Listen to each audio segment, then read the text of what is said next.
to Rants of a Naija Chic. Today I'm going to be reviewing episode 3 of Real Housewives of Abuja. If you've not been following my reviews, I'm going to link episodes 1 and 2 in the description, so check that out. Make sure you're subscribed to the channel as well. Let's get right into it. So episode 2 ended with them announcing the fact that Tutupai was going to be hosting the rest of the ladies to a staycation.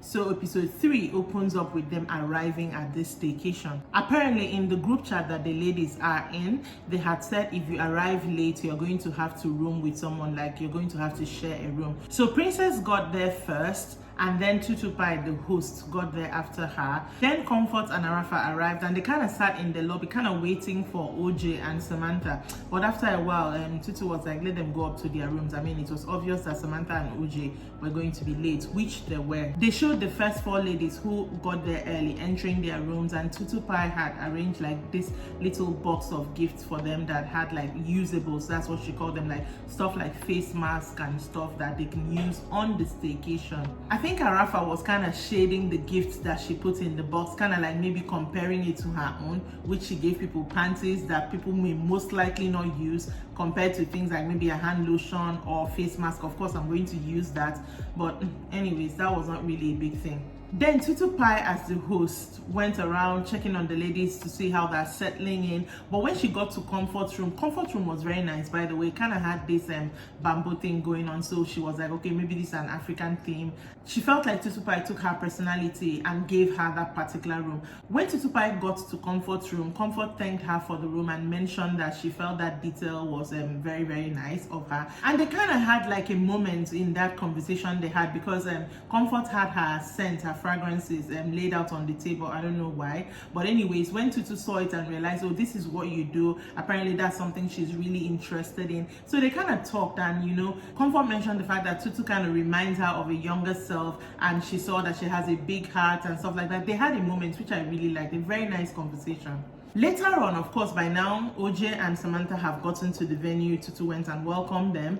They now showed everybody kind of gathering in Tutu's room. Apparently, she was throwing a tantrum that her room is not nice as the host and all that. I'm like, you are the host of the event. Did you not see the rooms before you assigned the rooms to everybody? But she was not like, that she didn't know that what she had thought was every room was nice. But when she went around saying hi to everybody, she realized that she has the worst room and all that, and was just throwing a tantrum basically. So eventually Comfort offered to share her room, which is the room she really liked the most. One thing I have to point out about Real Housewives of Abuja is the confessionals. The confessionals are horrible. I mean, when they were arriving at the staycation, you have somebody say something like, I've packed, I'm arriving. I'm like, I can't see that. Why are you telling me things that I can see in the scene?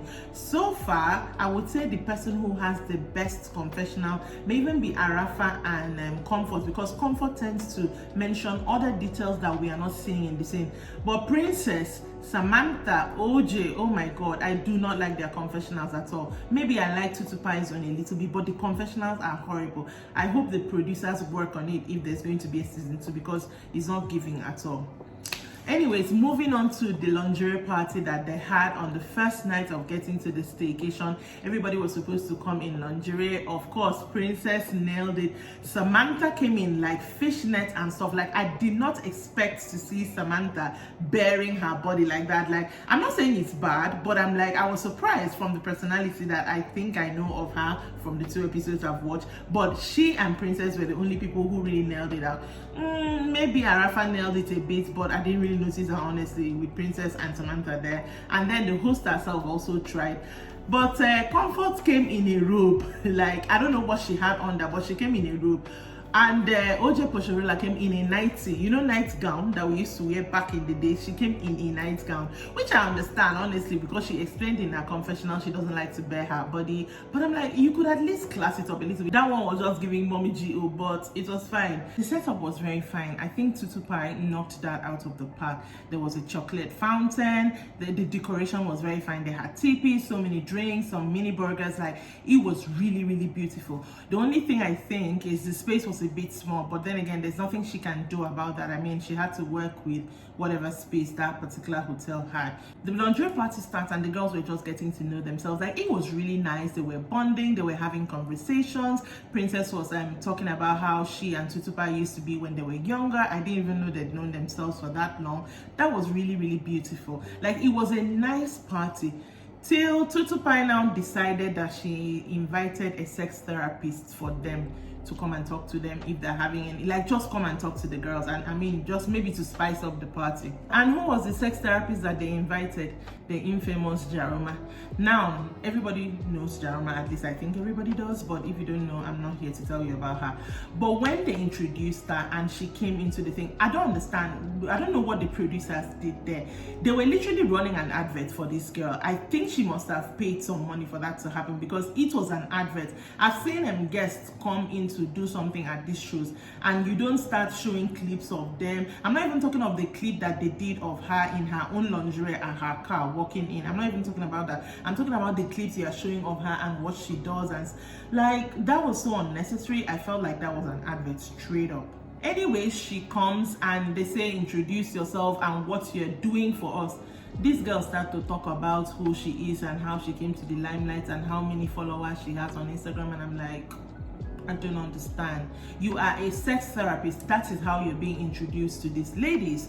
They are supposed to hear, what do you do? So Princess, that, you know, her mouth is very sharp. Princess, that you already asked, is it Kayamata that you are here? So she said no, but that will come later. So all of a sudden, because Princess said something about Jaroma being controversial, Jaroma starts having this argument and saying something like, you imagine she got married in 2018 and you said I staged my marriage. So Princess took it to mean she meant that Princess herself, not that people said. For some reason, that wasn't communicating properly between the two of them, and you know, that whole fight had to be toned down somehow. Comfort stepped in, toned them both down, and she continued introducing herself. When she finished telling them her accolades, she now said she brought somebody with her, and then she brought in her assistant, and her assistant starts showing them toys that you use in the bedroom. We all know what I'm talking about. And I'm like, where is the sex therapy in this? You're supposed to, I don't think, and I don't know, but I don't think that therapy is supposed to show them up toys. Like,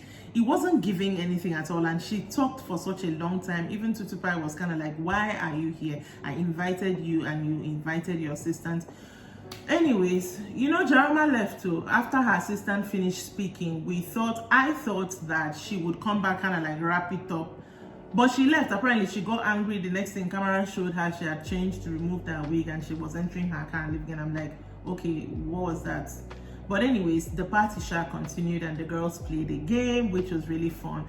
I think Tutupai had taken into account that Jaroma was going to be present during the games, because she had her name on the paddle she gave the ladies as well. They were just asking questions like, who is most likely to snore when sleeping, you know, other questions, who is most likely to go bankrupt. Everybody said Jaroma. I'm expecting, if she ever comes back on the show, that's going to be a problem with her. But yeah, the episode kind of ended on that note, with the ladies, you know, talking about how they felt about the party in their confessionals. Episode 3 for me was a good episode. I wish that the confessionals would get better, but unfortunately for me, I'm sure everything has already been filmed, so nothing can be done about that at this point of the show.